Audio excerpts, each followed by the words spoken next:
અરે દેવી, મહિષાસુર નામના રાક્ષસનો ત્રણ લોકો ત્રાસ વધી ગયો છે. તેમના કારણે અમારે અમારું સ્થાન છોડીને અહીં આવવું પડે છે. માટે આનો રસ્તો કઈ શોધી દો તમે. અરે દેવતાઓ, તમે પોતપોતાના સ્થાન પર જાઓ. હું મહિષાસુર નામના રાક્ષસને હું જોઈ લઉં છું. દેવી આજ્ઞા માતાજી.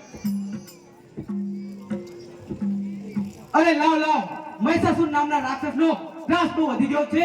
માટે 12 વર્ષથી એક દેવી જંગલની અંદર ઘોર તપસ્યા કરી રહ્યા છે.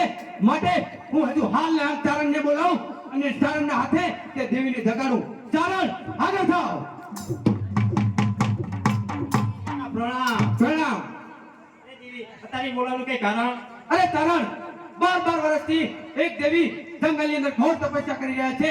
માટે તમારે જઈ અને તે દેવીને જગાડવાની છે. પણ હા ચારણ, એટલું યાદ રાખજો કે જ્યારે જ્યારે દેવી જાગે ને ત્યારે તમે તેની સામે ના ઉભા રહેતા. કેમ? એનું કારણ? કારણ કે દેવી 12 વર્ષથી ભયંકર નિદ્રામાં સૂતા છે. જો તમે સામે ઉભા રહેશો તો ફરીને ભસ્મ થઈ જશે. તે માટે તમારે તેમની પીઠ પાછળ ઉભું રહેવાનું છે. ચારણ, જાઓ, હજુ હાલ ને હાલ તમે તે દેવીને જગાડો.